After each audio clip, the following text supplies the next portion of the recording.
Chào mừng các bạn nhỏ và ba mẹ đã quay trở lại với kênh Điểm 10 cùng bé. Ba mẹ có tin được không? Chỉ sau ít phút nữa thôi, các con sẽ không chỉ ghi nhớ nằm lòng hình dáng chữ R và chữ G mà còn có thể tự mình đọc trơn tru cụm từ rổ giá đỗ đấy. Đố các con biết vì sao ba bạn chữ R và G nhìn thì khác nhau, nhưng khi đọc lên lại nghe hơi giống nhau không nhỉ? Bí mật nằm trong bài học về chữ R và chữ G thuộc series đánh vần siêu tốc ngày hôm nay.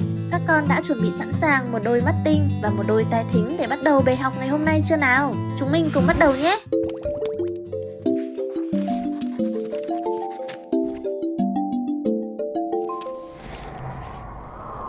Các bạn nhỏ ơi, tiếng Việt của chúng mình có 6 thanh: sắc, huyền, hỏi, ngã, nặng và thanh ngang. Tuy nhiên, thanh ngang không có dấu khi viết nên khi đánh vần chúng ta giữ nguyên giọng đọc bình thường của tiếng nhé. Bây giờ các con cùng cô ôn lại 5 dấu thanh còn lại nào. Dấu sắc là nét cao lên, giống như cái thang đang leo lên bầu trời vậy. Dấu huyền thì ngược lại nè, nó giống như cái cầu trượt đang trượt xuống thật êm ái. Dấu hỏi là một vòng xoắn nhỏ xíu, giống như tai của bạn nhỏ đang tò mò nghe ngóng điều gì đó. Dấu ngã giống như một con sóng biển đang nhấp nhô uốn lượn. Dấu nặng, cuối cùng là dấu nặng, nó giống như một viên đá tròn xoe bị rơi xuống đất. Giờ thì chúng ta cùng bắt đầu vào bài học ngày hôm nay. Các bé hãy thật thoải mái và cùng đọc to theo hướng dẫn nhé. Ra.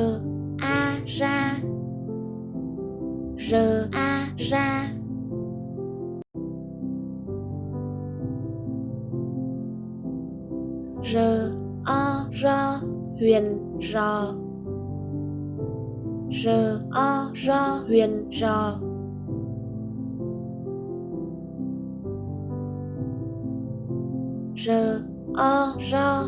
Nặng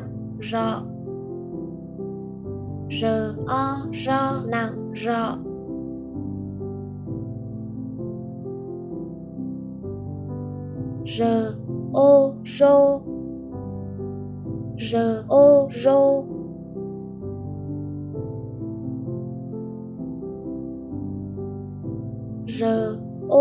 Rô. Hỏi rổ.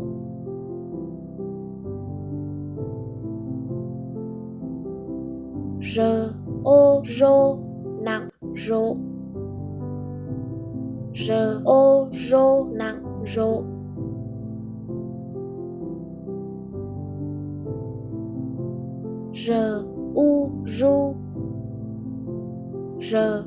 Ru.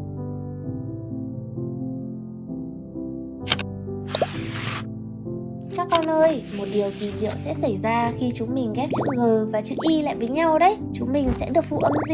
Các con hãy ghi nhớ hình dáng của phụ âm G này nhé.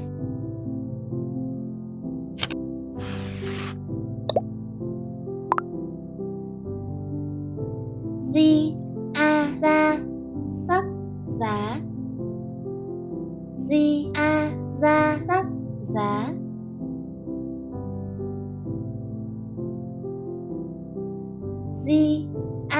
Ra, huyền, già.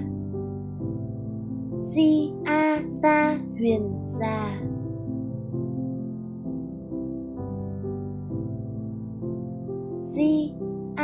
Ra, hỏi, giả.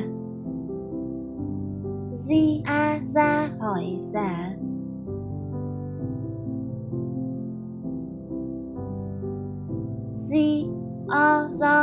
Sắc, gió. Sắc, gió.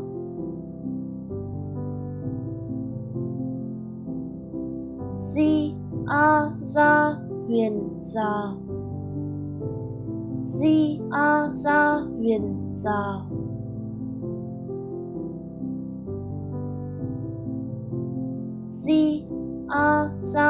Hỏi, giỏ.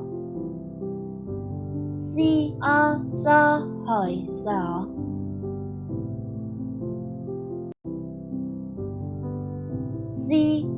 Du, ngã, rũ. Ngã, rũ.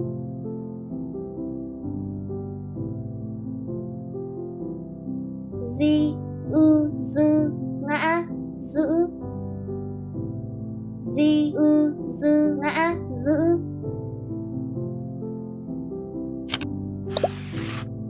Để cô có thêm thật nhiều năng lượng làm video mới, ba mẹ và các con hãy bấm nút like, ngón tay cái, bình luận góp ý và chia sẻ video này giúp cô nhé. Các con nhớ bấm đăng ký vào chiếc chuông nhỏ xinh bên cạnh để là người đầu tiên vào lớp khi có bài mới nha. Các con ơi, ba bạn chữ R, G và G của chúng mình có một bí mật rất thú vị. Tuy hình dáng khác nhau hoàn toàn, nhưng khi đánh vần, chúng mình đều nghe thấy âm gần gần giống nhau đấy. Vậy làm sao để khi nghe cô đọc, chúng mình biết lúc nào viết chữ R, lúc nào viết chữ G hay chữ R nhỉ? Cô bật mí cho các con một mẹo siêu dễ nhớ qua các gia đình từ vựng nhé. Gia đình bạn chữ R, bạn này thường xuất hiện ở những thứ thuộc về cơ thể hoặc là hoa quả đấy. Cứ nhắc đến da, rẻ hay quả dừa, quả dâu là chúng mình chọn ngay bạn chữ R có cái bụng tròn nhé. Gia đình bạn chữ G, bạn này thì lại rất hay xuất hiện ở các đồ vật trong nhà và hành động này. Khi nào thấy cái giường để ngủ, cái giỏ để đi chợ, hay khi chúng mình giặt áo giúp đỡ ba mẹ thì hãy nhớ đến bạn chữ G nhé. Gia đình bạn chữ R, bạn này gắn liền với các động vật và các đồ vật có nan tre, lưới. Và bạn chữ R này các con nhớ cong lưỡi một chút khi phát âm nhé. Các con nhớ nhé, con rắn, con rùa, con cá rô hay cái rổ, tất cả đều là bạn chữ R đấy.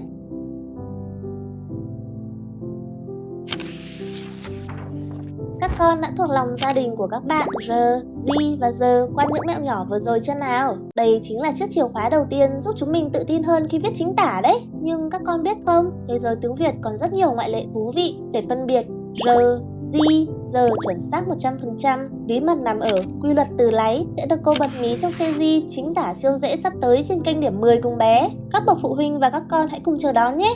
Nào, trước khi đến với phần ghép câu, bây giờ chúng mình cùng thi xem bạn nào có siêu trí nhớ nhé. Các con hãy nhìn lên màn hình và đọc lại theo cô thật to, thật rõ ràng một lần nữa nào. 1, 2, 3, bắt đầu. R-A ra, R-O-R huyền rò, R-O-R nặng rọ, R-O-R, R-O-R hỏi rổ, R-O-R nặng rộ, R-U-R, Di-a ra sắc giá, Di-a ra huyền già, Di-a ra hỏi giả, Di-o-do sắc gió, Di-o-do huyền giò, Di-o-do hỏi giỏ, Di-u-du ngã rũ, Di-ư-dư ngã giữ. Các con ơi, những chữ cái nãy giờ chúng mình học giống như những mảnh ghép vậy. Bây giờ hãy cùng cô ghép chúng lại với nhau để tạo thành những từ thật hay nhé. Sẵn sàng chưa nào? R-O-R hỏi rổ, C-A-K sắc cá, R-O-R, rổ cá rô, Di-o-do sắc gió, R-u-ru, B-e-be sắc bé, gió ru bé, Di-o-do hỏi giỏ, L-i-li, N-ơ-nơ hỏi nở, R-o-rô nặng rộ, giỏ ly nở rộ, B-a-ba, R-o-rô hỏi rổ, Di-a ra sắc giá, Đ-ô-đô ngã đỗ, ba rổ giá đỗ, G-a-ga huyền gà, R-i-ri, R-e-re ngã rẽ, L-a-la sắc lá, Gà, ri, rẽ, lá. Ga, ga.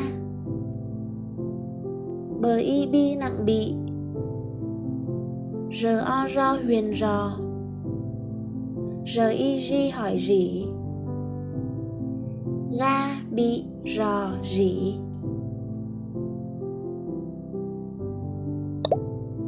Tuyệt vời! Vậy là cô trò chúng ta đã cùng nhau chinh phục tất cả các phần và từ mới của bài học ngày hôm nay rồi. Vì các con đã học rất giỏi và rất tập trung, cô quyết định tặng cho mỗi bạn một phiếu béo ngoan của kênh mình nhé. Các con nhớ đọc lại bài thường xuyên để thành thạo hơn nữa nha. Cô rất tự hào với các con. Nếu yêu thích video này, đừng quên tặng cô một nút like và bấm đăng ký kênh để không bỏ sót bất kỳ bài học nào mới của cô nhé. Nếu ba mẹ cảm thấy những bài giảng này thực sự hữu ích, giúp bé tiến bộ và yêu thích việc học tập, cô rất mong nhận được sự hỗ trợ nhỏ qua mã QR đang hiện trên màn hình hoặc qua số tài khoản cô để ở phần mô tả phía dưới. Việc ủng hộ sẽ là động lực lớn giúp cô cải thiện chất lượng nội dung và duy trì việc ra video đều đặn. Xin chân thành cảm ơn sự đồng hành và hỗ trợ quý giá của tất cả quý phụ huynh. Hẹn gặp lại ba mẹ và các bé trong bài học tiếp theo.